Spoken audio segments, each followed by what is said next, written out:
बहुत ध्यान दीजिएगा महाराज। चतुर्थी की पूजन में जो आप आखा दाना रखते हो, गेहूं वगैरह कुछ भी जो भी रखते हो, उसकी बड़ी महत्वता होती है महाराज। यहाँ तक कहा गया है, चतुर्थी की कथा तो आप लोग पढ़ते होंगे, जो लोग पढ़ते हैं उनको मालूम होगा। चतुर्थी की कथा में लिखा है, चौथ माता के व्रत में वर्णन किया गया है कि वो आखा दाना जो रखा जाता है, मान लो कोई जरूरी काम होता है तभी आखा दाना को रखा जाता है, संभाल के रखते हैं कि हम इस काम के लिए जा रहे हैं और हमारा ये कार्य सफल होना चाहिए। तो जिसने चतुर्थी का व्रत करा है, जिसने चंद्रदेव का पूजन करा, चतुर्थी का व्रत करा, वो गणेश जी से विनती करके वहां से 2-4 आखा दाना उठा ले, और जो व्यक्ति का काम अटक रहा है अपने ही घर का, पर दूसरे कुल को नहीं देना, अपने ही कुल के अंतर्गत जो काम अटक रहा है उसकी जेब में, उसके पल्लू में उस चीज को रख दिया जाए। तो चतुर्थी जो अगली आती है, जैसे आप महीने की करते हो तो महीने की, और आप जैसे करते हो कि 4 अलग बड़ी बड़ी चतुर्थी करते हो, तो उसके अनुसार आपका कार्य सिद्ध होता ही है। उस आखे दाने का इतना महत्व होता है क्योंकि चतुर्थी का व्रत करने वाली माता जब व्रत करती है तो स्वयं चतुर्थी की कथा में लिखा हुआ है कि पार्वती जी गणेश जी से चतुर्थी की कथा बचवाती। चतुर्थी की कथा बाची किसने थी? स्वयं गणेश जी महाराज ने। और सुनी किसने थी? माता पार्वती। बाचने वाले गणेश जी थे, सुनने वाली माता पार्वती थी। तो चतुर्थी की कथा जब होती है तो उसको स्वयं गणेश जी बाच रहे हैं, तो व्रत कौन सुन रही है? माता पार्वती।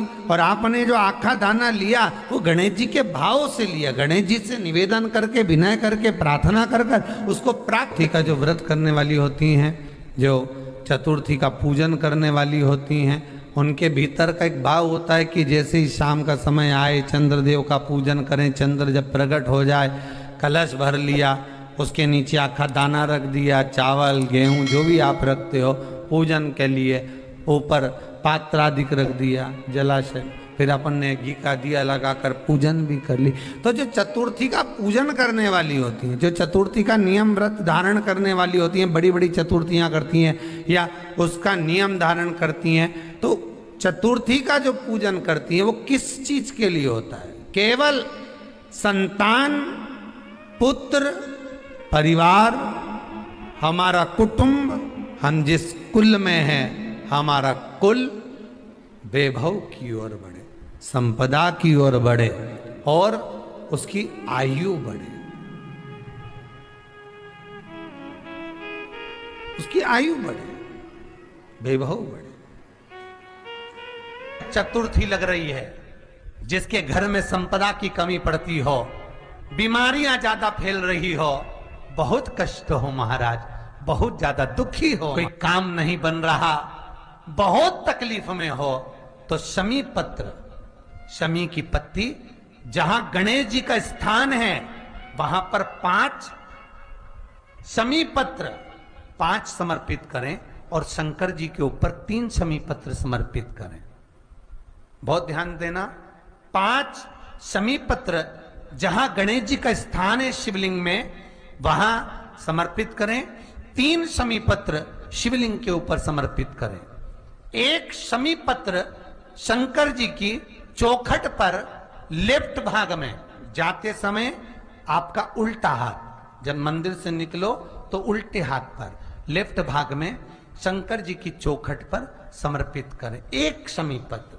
और महाराज घी का दिया जहां लेफ्ट भाग में आपने शमी पत्र रखा है, मंदिर में ना दिया लगाकर बाहर की ओर जहां शमी पत्र रखा है उसके ठीक साइड में एक घी का दिया लगा दीजिए। गणेश पुराण कहती है भगवान गणेश जी का, मोर ध्वज का, मयूर ध्वज गणेश का नाम लेकर जो ये दीप शमी पत्र चढ़ा देता है, उसके घर से कभी रिद्धि सिद्धि नहीं जाती, वैभव। शिव जी का एक नाम पड़ा था यहां पर, विश्वकर्मेश्वर महादेव।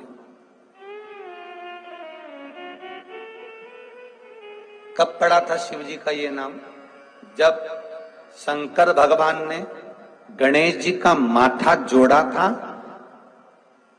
मनुष्य का सिर हटकर जब हाथी का गज का सिर लगा था, तब शिव जी का नाम विश्वकर्मेश्वर महादेव पड़ गया।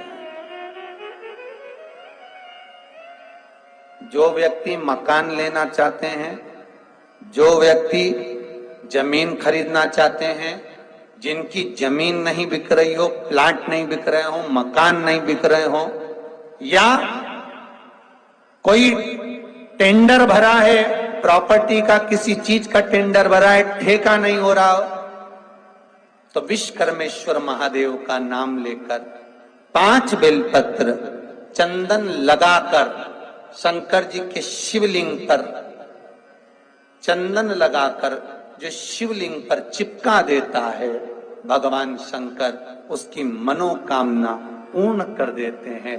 जिनके मकान नहीं उनका मकान, जिनका प्लाट नहीं उनका प्लाट, जिनका कोई काम नहीं वो काम विश्वकर्मेश्वर महादेव पूर्ण कर दे। शिव पूर्ण।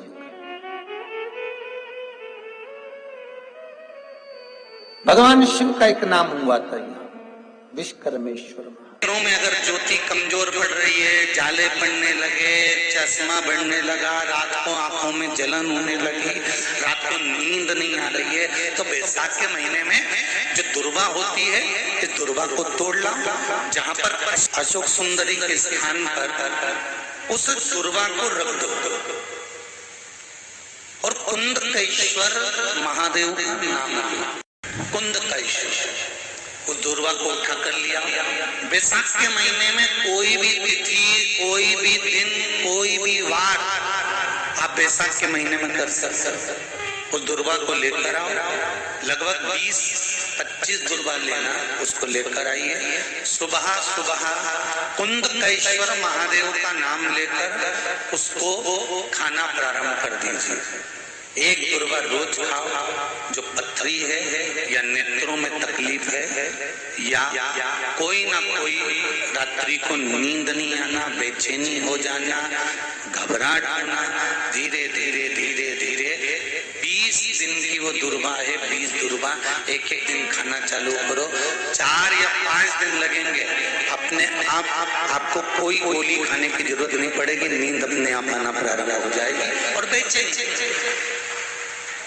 अशोक सुंदरी वाली जगह पर दुर्वा समर्पित कर कर कुंदकेश्वर महादेव का नाम लेकर, कौन से महादेव? कुंदकेश्वर महादेव का नाम लेकर। बैसाख के महीने में तो आपको अगर शरीर में कहीं पथरी भी आ गई है ना, कहीं